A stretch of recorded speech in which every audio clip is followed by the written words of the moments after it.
Sa Bacolod, Aksyon Radio! Aksyon! Radio!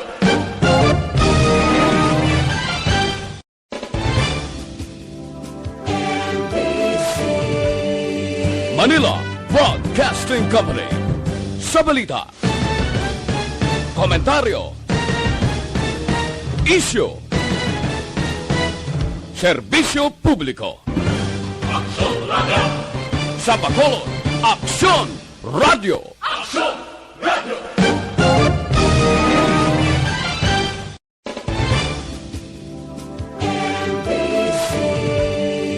Manila Broadcasting Company. Sa balita, komentaryo, isyu, serbisyo publiko. Aksyon Radio! Sa Bacolod, Aksyon Radio! Aksyon! Radio!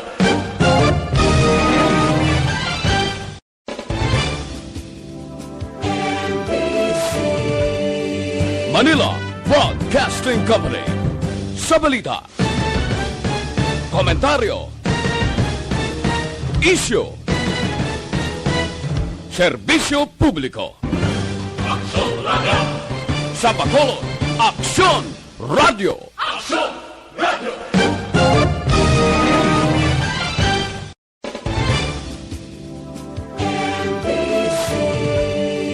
Manila Broadcasting Company.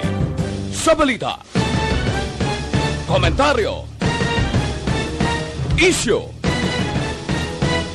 serbisyo publiko. Aksyon Radio! Sa Bacolod, Aksyon Radio! Aksyon! Radio!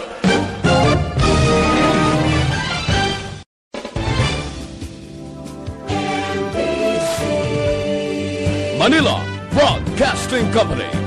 Sa balita, Aksyon! Balita Evening Edition. Magadulong sa inyo sang mga nagapanguna nga balita lokal, national, international, sports, kag entertainment. Aksyon! Aksyon! Balita Evening Edition. Kag karon ang inyo news team. Una sa balita, una sa aksyon. Mayong gabi Metro Bacolod, mayong gabi kabugusan nga Western Visayas. Welcome sa pagpangalagad sa Aksyon Balita Evening Edition. Karon nga adlaw Sabado, Mayo 8, 2021. Makitaan kita live sa mon official Facebook page kag sa YouTube channel ang Aksyon Radio Bacolod kag bisita man sa mon website sa www.aksyonradiobacolod.com.ph. Ang inyong balita Aksyon and Defensor. Kag karon sa aton mga headliners, una sa mga balita lokal, granular lockdown ginpatuman sa 3 ka purok sa banwa sang Morsha. Vaccination activities sang Bacolod nangin matawhad. Sa mga nagapanguna nga balita national, 2 milyones nga AstraZeneca COVID-19 vaccine nagabot na sa Pilipinas. GSIS ginpanginwala ang akusasyon nga nagpatong sang interest sa teacher's loan sa panahon sang quarantine moratorium. Una sa balita, una sa aksyon. Detalye sa aton mga nagapanguna nga balita lokal pagkatapos lamang sa mga ini. Bakit kailangang magpabakuna? Bakit nga ba vaccination? Ang pandemyang ito ay kumuha ng maraming buhay at patuloy pa nitong nilalagay sa peligro ang buhay ng nakakarami. Pinahina din nito ang ating ekonomiya at maraming Pilipino ang nawalan ng trabaho dahil dito. Sa pagkatuklas ng bakuna laban sa COVID-19, nagkaroon tayo ng oportunidad na malabanan ang pandemyang ito. Sa tulong ng mga bakuna, ay may iwasan natin ang sintomas ng impeksyon at posibleng maiwasan din ang malalang impeksyon at matigilan ang pagkalat nito. Gayunpaman, gaya ng iba pang mga bakunang ginagamit sa nagdaang dekada, ang abilidad nitong protektahan ang ating komunidad ay tataas lamang kung hindi bababa sa 70% ng ating populasyon ay bakunado. Halimbawa, kung ang iyong barangay ay mayroong 100,000 katao, hindi dapat bumaba sa 70,000 ang dapat mabakunahan upang matiyak na proteksyon ang buong komunidad. Kaya ating tandaan, ang pagbabakuna ay hindi lamang para sa iyo o sa iyong pamilya. Ito ay para din sa iyong barangay, lungsod at probinsya. Tara, sa Vida Vaccination! Aling mga bakuna ang gagamitin sa Pilipinas? Sa ngayon, may limitadong supply ng bakuna sa buong mundo. Sa katunayan, halos 80% ng stock sa buong mundo ay nabili na ng mga mayayamang bansa. Dahil dito, walang iisang kumpanya ang maaaring mag-supply ng 110 million na bakuna sa Pilipinas, kaya naman nakikipag-usap ang ating gobyerno sa 7 manufacturers. Sinisiguro natin na ang mga bakuna na to ay makakatanggap ng Emergency Use Authorization at kung may EUA sila, doon lamang sila bibilhin at gagamitin ng ating gobyerno para sa ating vaccination program. Nagbibigay ang EUA ng assurance o katiyakan na ang bakuna ay dumaan sa masusing pagsusuri at nirerekomenda ng mga independent na eksperto sa atin. Hindi mo rin kailangan mag-alala. Ang bakuna laban sa COVID-19 ay hindi magbibigay sa'yo ng COVID na sakit. Tara, sa Vida Vaccination! Magkano ang babayaran ko para mabakunahan? Ibibigay ng gobyerno ang bakuna ng libre. Wala kang dapat bayaran para magpabakuna. Tara, sa Vida Vaccination! Sino ang unang makakapagpabakuna? Dahil kailangan nating masiguradong patuloy na makakapagtrabaho ang ating health system para maalagaan tayo, ang mga medical frontliners ang unang makakatanggap ng bakuna. Susunod dito ay mga eligible na senior citizens dahil sila ay nasa greatest risk ng severe infection o kamatayan. Alam natin ito dahil sa ating lokal na datos na mas mapanganib ang COVID-19 sa mga matatanda. Ang pagkakasunod-sunod na kung sino ang unang makakatanggap ng bakuna ay natukoy sa tulong ng mga eksperto. Tara, sa Vida Vaccination! Kailan at saan ka dapat magpabakuna? Ang inyong national government ay nakikipag-ugnayan sa mga lokal na pamahalaan upang maihatid ang bakuna sa inyo. Ang lokal na pamahalaan or LGU nyo ang maghahanda ng pagpaparehistro at pag-ayos ng schedule ninyo sa pagpapabakuna. Mangyaring abangan ang anunsyo at instructions na magmumula sa inyong mga mayor or governors ukol dito. Tara, sa Vida Vaccination! Ano ang kailangan mo bago magpabakuna? Habang hinihintay natin ang pagdating ng mga bakuna, kumuha lamang ng impormasyon sa mga mapagkakatiwalaang sources. Magtanong lamang sa mga licensed medical professionals ukol sa wastong pagbabakuna para sa COVID-19. Matuto rin tayong mag-verify ng ating mga nababasa o naririnig. Tanging tamang impormasyon lamang ang makakapaggabay sa atin sa ating desisyon na magpabakuna. Ang inyong health history ay mahalaga din sa pagtukoy kung dapat ka bang bakunahan o hindi, kung anong bakuna o angkop sa iyo. Kaya naman, importanteng seryosohin natin ang health screening na ito. Magpakita sa araw ng inyong screening at ideklara ang inyong complete health history, gaya ng allergies o mga risk factors o mga sakit noon. Masusuri ka lamang ng tama ng isang health professional kung ibibigay mo ang mga hinihiling na impormasyon. Kung hindi ka naman sumailalim sa screening, hindi ka maaaring i-book o i-schedule para sa pagpapabakuna. Tara, sa Vida Vaccination! Ano ang kailangang gawin sa araw ng pagbabakuna? Pumunta kayo sa vaccination site kung saan ka nakalista. Huwag kalimutan magsuot ng face mask at face shield. Bago katurukan ng bakuna, kailangan mong pumirma ng isang informed consent. Sa pagpirma ng dokumentong ito, ay pinapatunayan mo na voluntaryo kang magpapabakuna at alam mo ang mga benepisyo at posibleng side effects nito. Huwag din kalimutan ang mga minimum public health standards habang nasa vaccination site. Katulad lamang nagpag-maintain ng 1 metrong layo sa iba at pagsasanitize ng inyong kamay habang naghihintay. Pagkatapos mong mabakunahan, ay makakatanggap ka ng isang vaccination card at malilista dito kung kailan ka nabakunahan at kung kailan ang iyong susunod na appointment. Mananatili ka muna sa vaccination site ng 1 oras upang obserbahan ka sa mga di pangkaraniwang na sintomas o adverse events.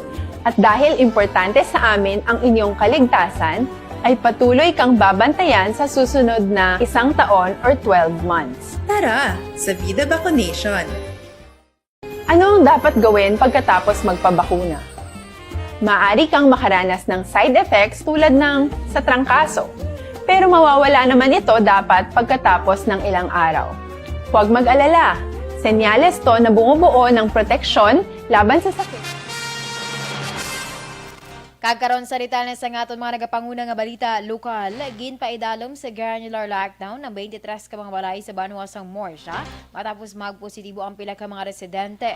Nagpaparahog sa executive order si Morsha Mayor Jerry Rojas nga nagamando sa pagpaidalom sa critical zone sa 13 ka mga balay sa Purok Piña, Barangay Zone 1, kaga napulo ka mga balay sa Purok Golden Camote, Barangay Zone 2, epektibo Mayo 7 tubtob Mayo 17. Mangud sinigin manduan ang mga barangay councils, tanod ka mga kapulisan nga istrikto nga ipatuman ang mga health protocols. Sa pinakaulihing nga datos sa Morsha Rural Health Unit, 410 na ang kumpirmado nga kaso sa COVID-19 kung sa diin 60 diri ang aktibo nga kaso. Gendesisyonan sa Negros Occidental ang pagkontrol sa paghatag sang S-Pass clearance sa mga biyahe pasulod sa probinsya. Suno kay Dr. Zepar Gerhardt Kailian, bangod nga hindi magpatuman sa moratorium sa sea, land kag air travel ang probinsya, plano sini nga limitahan ang paghatag sang S-Pass clearance.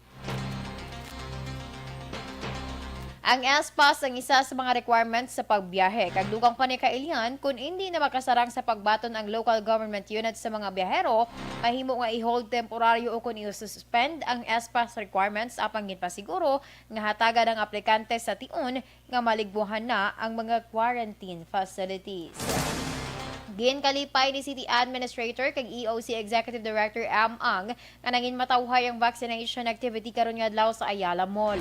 Suno kay Ang, husto ang desisyon nga ginhimo sang EOC nga ni dapat pagtugutan nga makapabakuna o kun akomodahon ng pila ka mga individual nga wala makaparehistro o kun ginakabig nga walk-in applicants. Dugang pa ni Ang, inina ang estratehiya nga ila pagagamiton umpisa sa masunod nga semana angot sa nagapadayon nga vaccination program sang syudad. Base sa plano sang EOC, yara lamang sa 200 ka mga individual ang ila plano nga akomodahon sa kada adlaw para malikawan ang pagginutok sang publiko, ilabi na sa mga mall nga ila gin-utilize bilang vaccination center. Nagit namon, stricto nga ang ara lang sa lista, meaning ang natawgan nang wala na notify kag napabalo sa schedule na tagaan schedule. Amo lang ni subong gin cater so katawahay gid kaayo gid kag very orderly subong ang aton vaccination process diri. Ang kabahin sa pagbahayag ni Bacolod City Administrator Ang. Magapahamtang sa markings para sa social distancing kag scanning sang backtrack ang task force disiplina sa tawdapan sang COMELEC umpisa sa Lunes. Suno kay Wilfredo Tabagio Linggo, ang action officer sang task force, tuyo sini nga mapunggan ang problema angot sa ginakabalakan nga pagsaka sa kaso sang COVID-19. Dugang pa ni Linggo mismo ang Malacanang ang nagmando sa tanan nga mga LGU sa pagpatuman sang hugot nga implementasyon sang among nga regulasyon. Ginklaro man sini nga magluwas sa task force disiplina, mayara man sa pila ka mga miyembro sang kapulisan nga magabulig para sa among nga kampanya. Sa kadapusan nga balita lokal, temporaryo nga ginpasira sang LGU sa syudad sang Silay ang suba sa Sitio Lupa, Barangay Kapitan Ramon sa Silay bilang precautionary measure kontra COVID-19.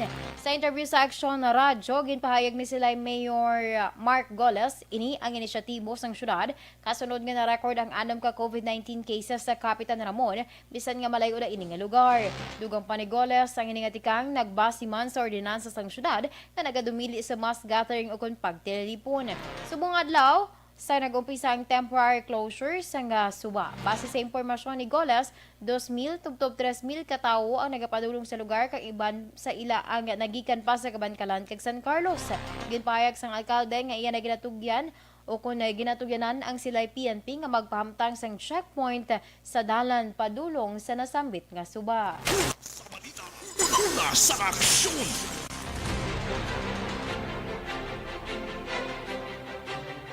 Aksyon Radio Philippine Standard Time, alas 6:21. Aming ganang lawas, pagi sa Panginom sang Santon Plus Gold. Ang Santon Plus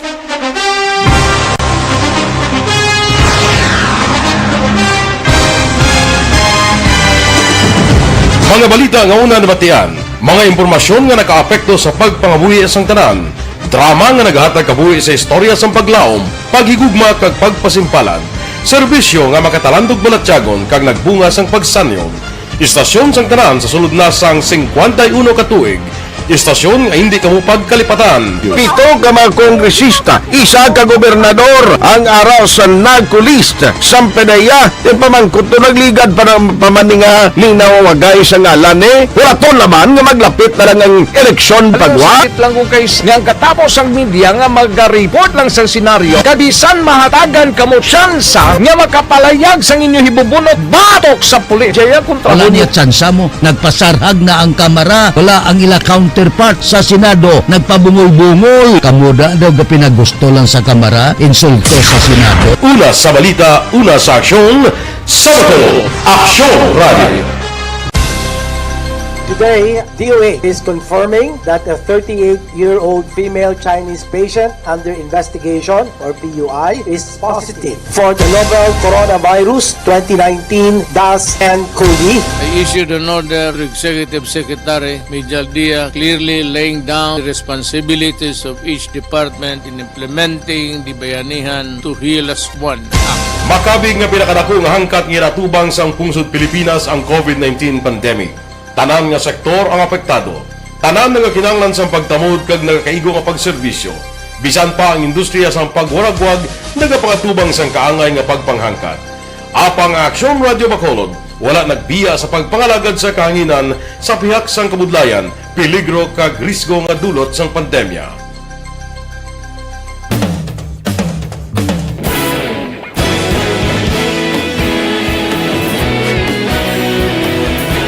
Sa sunod na sang 51 katuig, nasaksihan ang dedikasyon sa Aksyon Radio Bacolod sa pagdulong sa mga balita kag impormasyon para sa interes sang mga pumuluyo. Pila na ka henerasyon ang nag-agi, komitido sa gihapon ang Aksyon Radio Bacolod nga mag-alagad sa kahanginan nga tampad, wala sang ginadampigan kag ginahalungan ang kamatuuran. Sa tunga sang mainit nga away sa politika, ang istasyon nagapabilin na nga patas sa pagtalakay sa mga isyu kag problema. Bilang tagbantay sa kamatuuran, ginatagan sa importansya ang tawhanon nga kinamatarong kag nagakaigo nga proseso agud mawaragwag sang husto ang balita kag malikawan ang paglaptas ang salak nga impormasyon. Sa pagluntad sang kalamidad, gindulong sa inyo ang sitwasyon sa palibot kag padayon nga nagahatag sang pahanundom agud maluwas ang kaugalingon. Ang pamilya, kalakip na ang tanan nga kaaksyon. Sa tion sang kasubo, nanari-sari nga mga matahom nga drama ang nagalingaw sa inyo. Ang inyo reklamo amon ginpamatian kag ginhatagan sang aksyon. Padayon ang reforma sa serbisyo ang ginahimo sa Aksyon Radio Bacolod agud madulong ang balita sa diin ka man nga bahin sang kalibutan. Ang Aksyon Radio Bacolod nagapanguna sa kadamuon sang online engagement sa isla sang Negros. Ang Facebook followers sa istasyon ang nagdangat na sa masobra tunga sa milyon. Bacolod kag Negros anon inyong pamatian. Stasyon nga nagapalaplag sang kamaturan.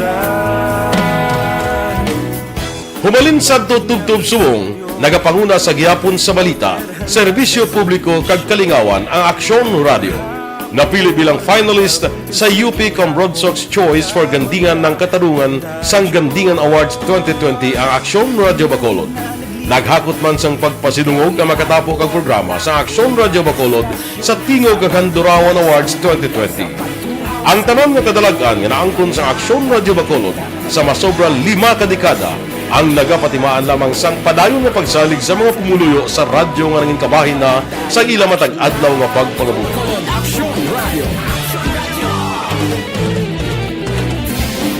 Una sa balita, una sa aksyon, sa Bacolod Aksyon Radio. Ikaulog na ngay, sagsag ang mga kaintangan. Responsable at pagbalita, pagkain na Na morning, bilog nga dakpanwa sa Bacolod, bilog nga probinsya sang Negros Occidental. Aksyon Hotline. Mayad-ayad nga aga sa liwat sa aton sining nga magkaaksyon nga nagamonitor na karon nga aga sa aton. Maayong udto Pilipinas, Aksyon Balita Banat Bulig. Mayong hapon naman sa ating mga palanggang mga tagpalamati. Ayun nyo naman kubos nga lagad sa Tito Wilma, upod ninyo karong nga hapon sa pagpangalagad sa palatuntunan. This is my life. Amon, first time ni natabo diri sa aton sa Pilipinas kag sa kalibutan nga nag-amo ning senaryo ta. Yes, maayong gabi kalibutan. Welcome na sa pagpangalagad sa Aksyon Firing Line. May gabi sa liwat, kamusta naman mapalangga naman tagpalamati, region-wide mga palagag kita sa Labilin, isa ka oras, 19 minutos, karon gadlaw Miyerkules. Anniversary Aksyon Radio Bacolod. Isa po kayo sa haligi ng katotohanan para sa kapayapaan, hindi lang sa siyudad ng Bacolod, kundi Kakaroon sa ritala sa nga aton mga nagapangunang nga balita national, nag-abot na ang 2 milyon doses ang AstraZeneca COVID-19 vaccine gikan sa COVAX facility. Nag-abot las 12:45 sang hapon ang COVID-19 vaccine doses sa Ninoy Aquino International Airport Terminal 3 sa Singapore Airlines commercial flight. Ginpaidalom naman sa disinfection ang bakuna antes gimpiyahe sa cold storage facility sa syudad sa Marikina. Sanay Health Secretary Francisco Duque III, Vaccine Czar Secretary Carlito Galvez Jr. kag Testing Czar Secretary Vince Dizon ang nagbaton sang shipment. Ginpanginwala sa Government Service Insurance System o GSIS ang akusasyon nga nagpatong sang interes sa loan sa pila ka mga manunudlo sa panahon sang 6 ka bulan nga payment moratorium tungod sa ginpatuman nga enhanced community quarantine nagdigyan nga tuig. Suno kay GSIS Executive Vice President Attorney Nora Malubay, wala sang interes nga gipatuman bangon paglapas ini sa bayanihan 1 kag 2. Dugang pa ni Malubay, wala naghimo sang kaangay nga koleksyon ng GSIS kasunod sang moratorium para sa pagbayad sang loan sa mga miyembro kag pensioners nagligit nga tuig. Palayag pa ni Malubay, ginpatuman ang dugang nga interest sa ikapitong na nga bulan pagkatapos sang moratorium.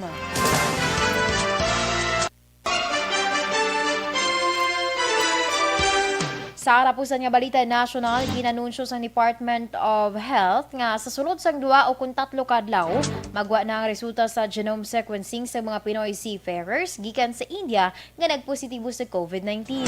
Suno kay Health Undersecretary Maria Rosario Vergere, ginkolekta na ang samples gikan sa 2 ka persona nga confined sa hospital kag sa 10 ka mga persona nga nagatiner naman sa barko agud mag-quarantine. Sa madumduman, Webes nga adlaw sang gitugutan nga makadak sa Manila ang barko nga sakay ang 12 ka mga Pinoy seafarers nga nagpositibo sa COVID-19 para sa medical evacuation. Una sa balita, una sa aksyon. Aksyon Radio Philippine Standard Time, alas 6:29. Kag inyo ginpamatian ang kabuusan nga detalye sa ngaton mga natipon nga mga balita. Dili lamang sa Aksyon Balita Evening Edition, karon nga adlaw Sabado, Mayo 8, tuig 2021. Sa liwat ang inyo balita, Aksyon and Defensor. Una sa balita, una sa Aksyon, sa Bacolod Aksyon Radio.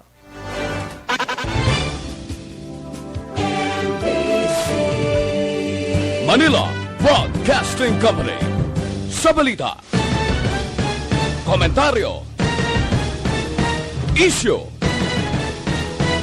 serbisyo publiko. Aksyon Radio! Sa Bacolod, Aksyon Radio! Aksyon!